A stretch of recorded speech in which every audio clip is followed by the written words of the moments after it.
Ça va être tout simple, Seigneur. Merci pour cette soirée. Merci pour l'onction que tu déposes sur chacun d'entre nous et sur chacun de ceux qui écoutent. Que ce soit maintenant ou même en différé, j'allais dire. Merci de bénir ce temps d'étude et de continuer de travailler nos cœurs.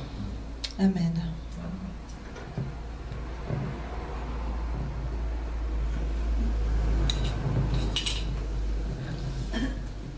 Donc nous finissons le 3e sous-chapitre par les fruits du Saint-Esprit. On avait vu les dons spirituels et on dit que les dons spirituels manifestent la puissance du Seigneur, accompagnant la prédication de l'Évangile. Les fruits du Saint-Esprit, quant à lui, révèlent le caractère de Christ dans la vie du croyant. Les dons sont manifestés par ceux qui les exercent. Le fruit est porté par ceux qui vivent la vie de l'Esprit. Nous servons Dieu dans les dons de son Esprit et nous le révélons par le fruit. Dons et fruits sont indissociables pour une vie chrétienne, ointe et fructueuse. L'amour sans don, c'est comme un fruit auquel on aurait enlevé les vitamines. Il n'apporte pas ce qu'on attendait de lui. Les dons, sans l'amour et tout ce qu'il contient, c'est comme les anabolisants. Ils augmentent les résultats immédiats et qui finissent par détruire ceux qui en font usage. Alors, 2 grands chapitres, porter du fruit et quel le fruit. Porter du fruit est normal et nécessaire. C'est voulu de Dieu pour chacun de nous. D'ailleurs, nous portons tous du fruit. Soit le fruit du Saint-Esprit, soit le fruit de la nature pécheresse, soit le fruit du diable lui-même. Nous portons tous du fruit. Au-delà même de l'appel de Jésus, en apporter, nous sommes créés pour cela. C'est pour cela que Jésus peut nous demander de porter du fruit, ce qui est dit dans Jean 15, de 1 à 16.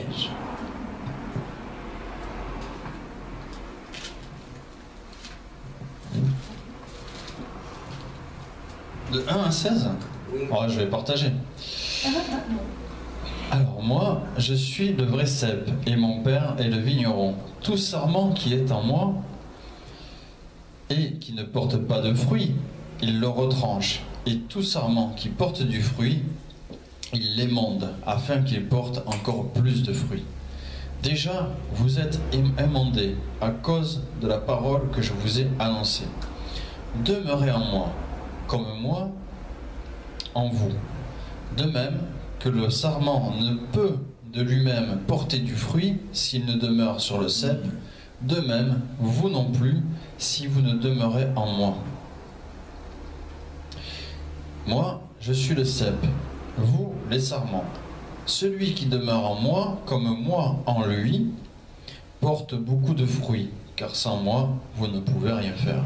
Quelqu'un veut à partir du 6 ? Si quelqu'un ne demeure pas en moi, il est jeté dehors, comme le sarment, et il sèche. Puis on ramasse les sarments, on les jette au feu et ils brûlent. Si vous demeurez en moi et que mes paroles demeurent en vous, demandez ce que vous voudrez et cela vous sera accordé. Si vous portez beaucoup de fruits, c'est ainsi que mon Père sera glorifié et que vous serez mes disciples. Comme le Père m'a aimé, je vous ai aussi aimé. Demeurez dans mon amour. Si vous gardez mes commandements, vous demeurez dans mon amour. De même que j'ai gardé les commandements de mon Père et que je demeure dans son amour. Je vous ai dit ces choses afin que ma joie soit en vous et que votre joie soit parfaite. C'est ainsi mon commandement. Aimez-vous les uns les autres comme je vous ai aimés. Il n'y a pas de plus grand amour que de donner sa vie pour ses amis. Vous êtes mes amis si vous faites ce que je vous commande. Je ne vous appelle plus serviteur, parce que le serviteur ne sait pas ce que fait son maître. Mais je vous ai appelé amis, parce que je vous ai fait connaître tout ce que j'ai appris de mon Père. Jusqu'à ça, c'est-à-dire. Ce n'est pas vous qui m'avez choisi, mais moi je vous ai choisi. Et je vous ai établi, afin que vous alliez et que vous portiez du fruit, et que votre fruit demeure, afin que ce que vous demanderez au Père en mon nom, il vous le donne. Porter du fruit qui demeure. Mais quel fruit peut demeurer sinon le fruit de l'esprit? L'amour demeure même au-delà de tout.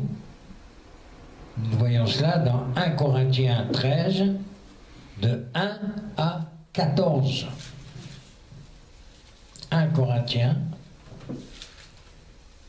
13, 1 à 14. Oui, c'est ce que je dis, c'est le chapitre entier. Chapitre entier. Vous le lirez donc à la maison. Eh oui, parce que de plus en plus, il va falloir que vous sortiez vos livres. On peut lire le verset 13. Ouais. À la rigueur. Oui, l'avant-dernier. Allez, tiens. Non, c'est pas l'avant-dernier, c'est le dernier. Maintenant, donc... Ah non, après c'est le chapitre 14. Effectivement, il y a un 14 après le 13.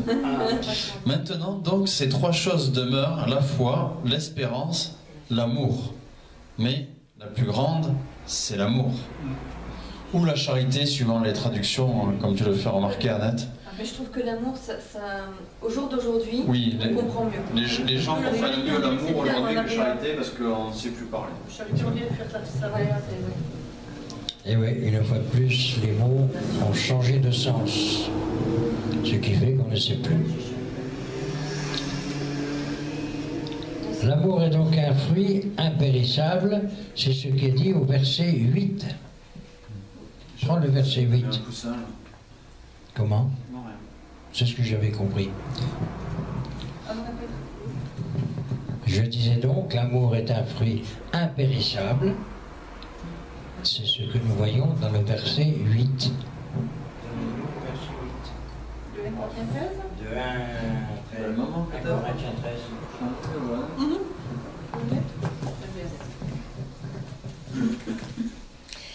L'amour ne périt jamais.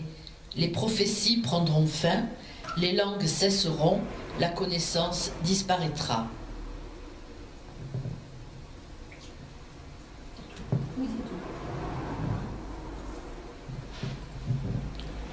Donc, c'est bien le fruit de l'esprit dont il est question. Vous avez noté, ça disparaîtra. Que se passe-t-il de nos jours? Eh bien, ça commence à s'obscurcir. Tout doucement. Je pense pas que ce soit prendre dans ce sens-là. Je sais pas. Pour moi, là, c'est plutôt dans le sens...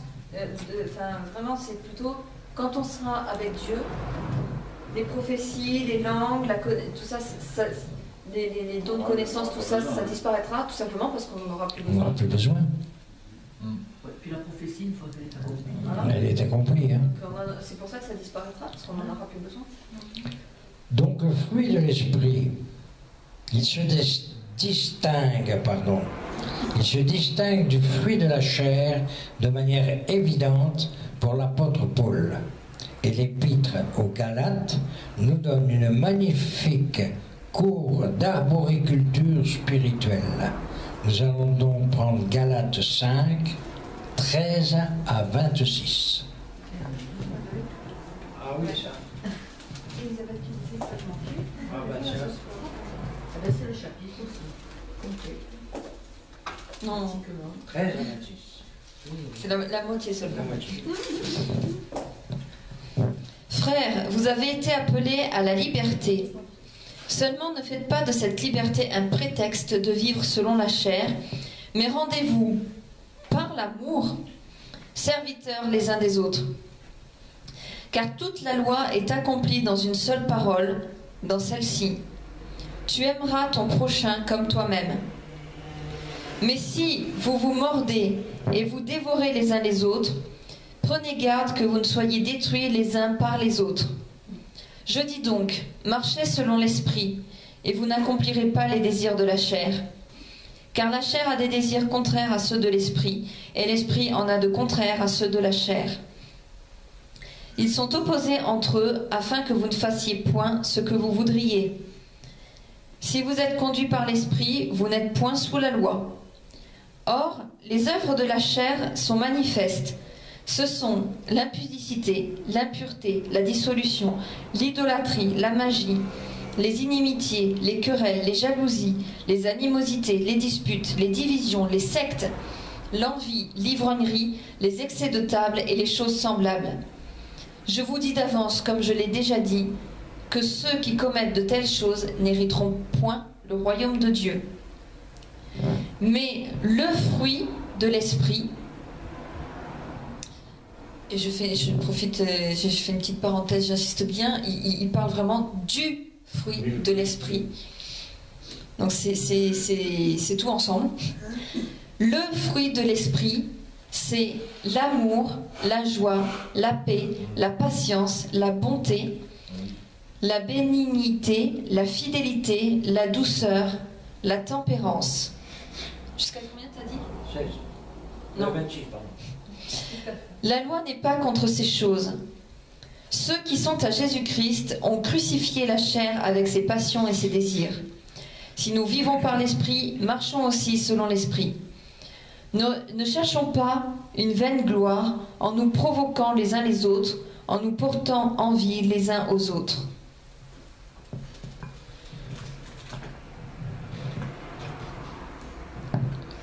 La vie chrétienne charnelle, comme la nomme Watchman Nee, ne saurait et ne peut produire le fruit de l'esprit.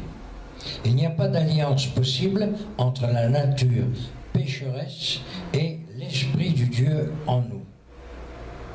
Nous devons décider quel fruit nous allons porter.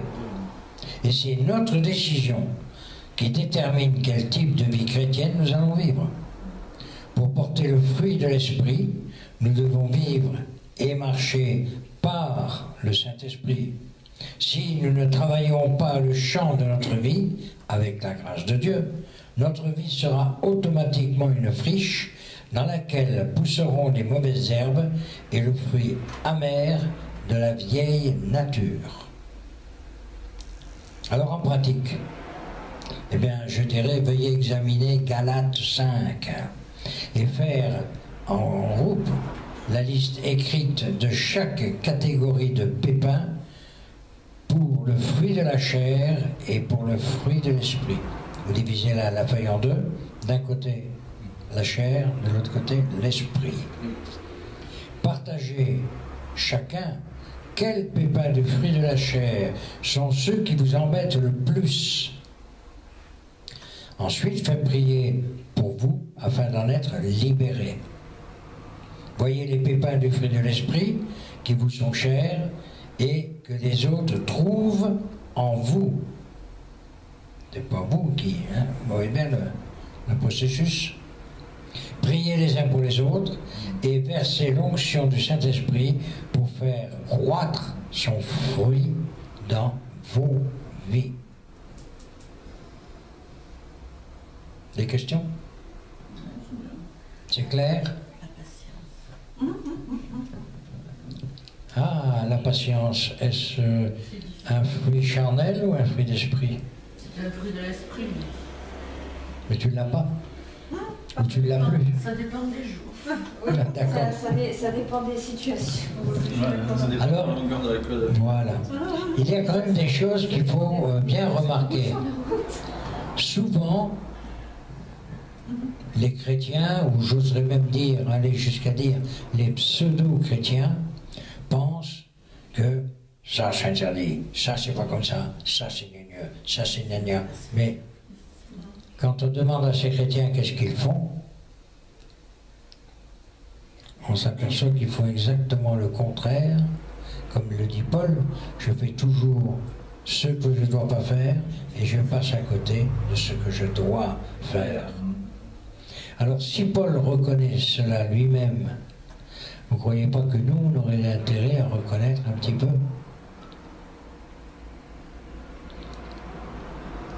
Dimanche, pas dimanche prochain, dimanche en 15, oui, le 1er novembre, on parlera des saints. Et ça ira bien? Hein? SAINTS, il y en a plusieurs, paraît-il. Ça ira pas trop bien. C'est la consécration et la sanctification. Enfin bon, on en parlera. Et on s'aperçoit d'une chose, c'est que les gens disent, oui, mais moi, de toute façon, ben oui, mais alors, si toi, de toute façon, c'est pas la peine de venir à l'église, puisque de toute façon, d'accord? Ce qu'on voit se développer en Europe et dans le monde, c'est une fausse idée de ce qu'il y a à faire. Moi, je dis toujours, j'aime les Arabes. C'est pas de ma faute. Moi, j'ai passé ma jeunesse avec les Arabes. Mes meilleurs copains, ils étaient Arabes. Ah ben alors, qu'est-ce que tu veux que je fasse? Par contre, je hais l'islam. Parce que l'islam est un tissu de mensonges. Si vous avez l'occasion de lire certains bouquins concernant, en parallèle, la Bible et l'islam, vous verrez que dans toutes les sourates, on commence par la Bible. Il faut être gentil, il faut être bien, il faut être mieux, il faut être gna-gna, il faut être... Et puis alors, tuez les infidèles. Mais Jésus ou l'Éternel n'a jamais dit tuer les infidèles. Il n'a jamais dit cela. Et de plus en plus, dans nos informations, on passe de la pommade. Ah ben, un bon Dieu à la rigueur. Christ. Ah oui, pareil, le gars là qui a été cloué sur une croix. Ah oui, oui, j'en ai entendu parler, oui. Et on s'arrête là. Et le principal, on l'oublie.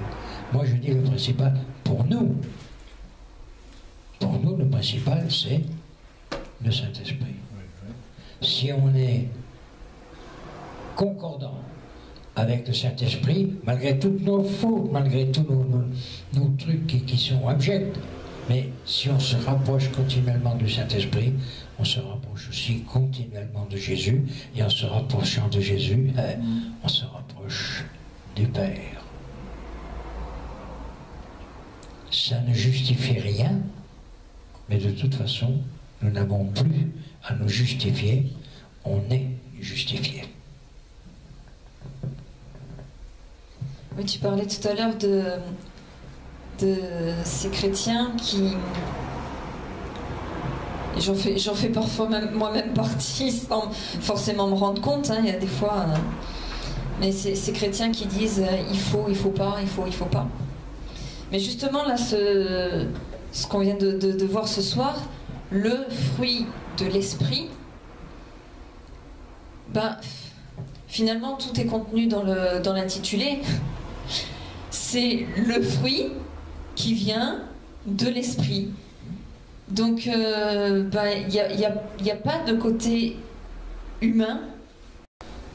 Bien sûr, il faut que nous, on fasse quand même un minimum d'efforts. Je veux dire, le Seigneur, bien sûr, nous aide, le Saint-Esprit en nous aide à développer ce fruit. Mais on a quand même notre part à faire.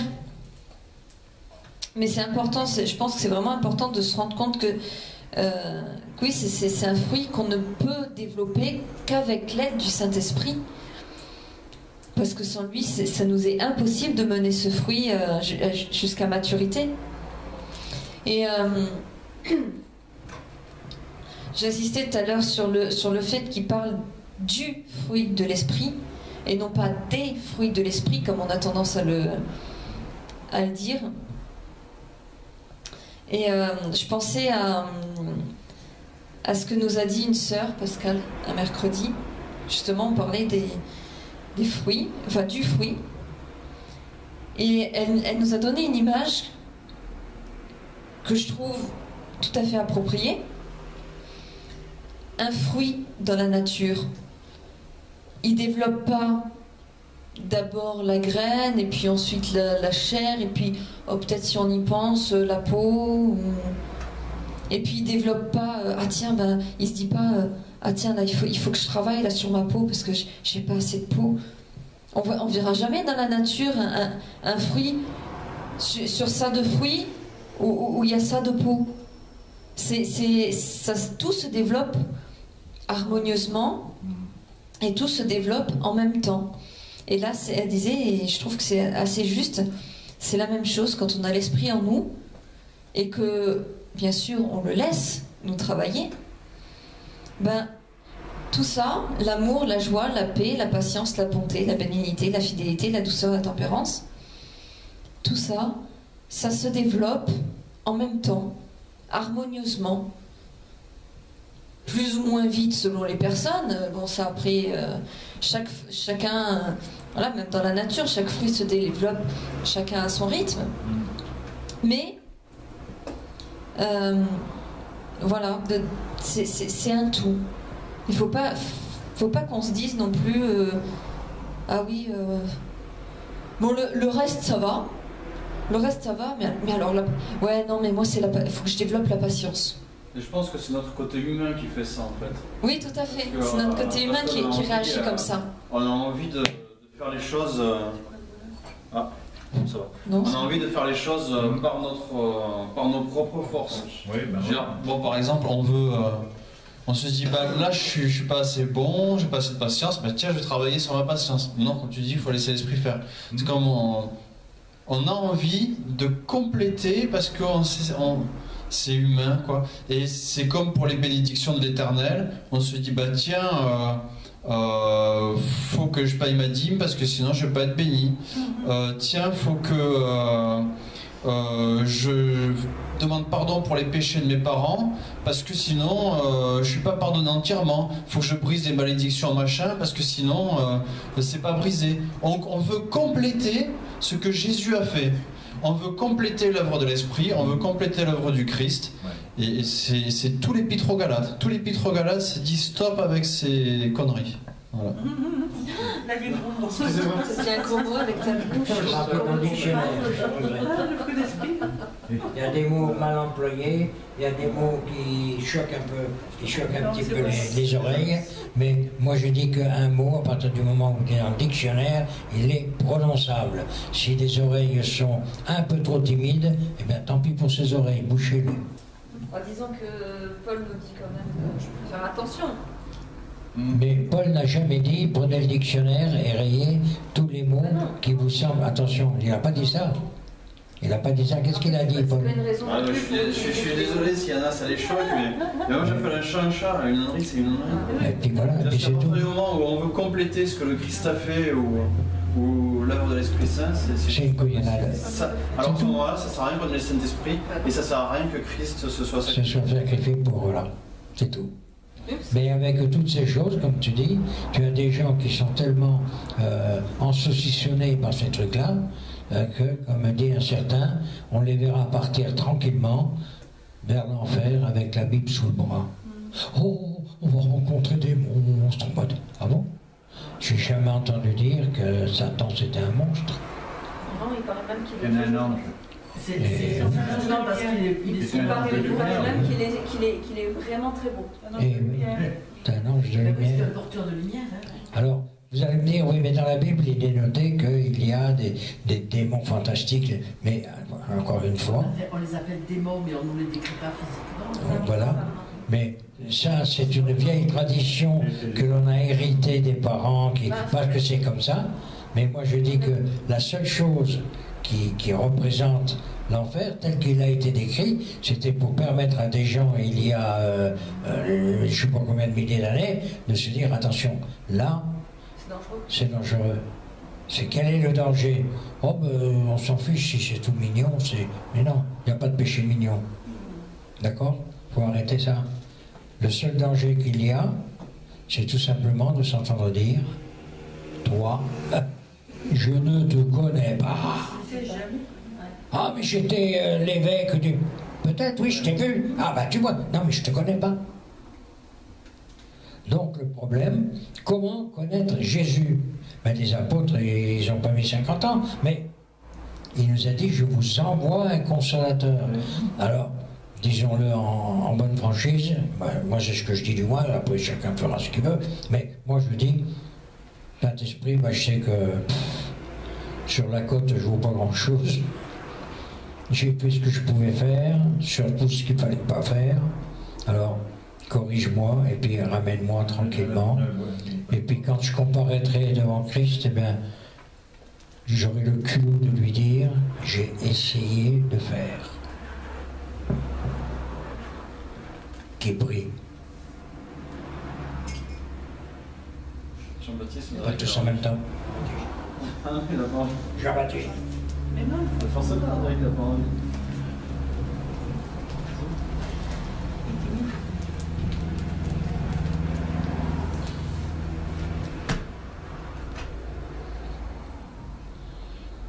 Seigneur, je veux te louer, Seigneur, pour cette vidéo, Seigneur. C'est ce qui était dit ce soir, Seigneur. Que pour ces personnes, Seigneur, qui vont être touchées, c'est cette parole qu'on a dit, Seigneur. Que tu touches des personnes, Seigneur, dans cette ville de Montluçon, Seigneur, au nom de Jésus, Amen. Pas de chant? Il y a de la joie, joie, joie, là dans mon cœur. Là dans mon cœur, là dans mon cœur. Il y a de la joie, joie, joie, joie, là dans mon cœur. Tout au fond de mon cœur. Et je suis heureux, oh oui, si heureux. Car j'ai la joie de Jésus dans mon cœur. Et je suis heureux, oh oui, si heureux. Car j'ai la joie de Jésus dans mon cœur.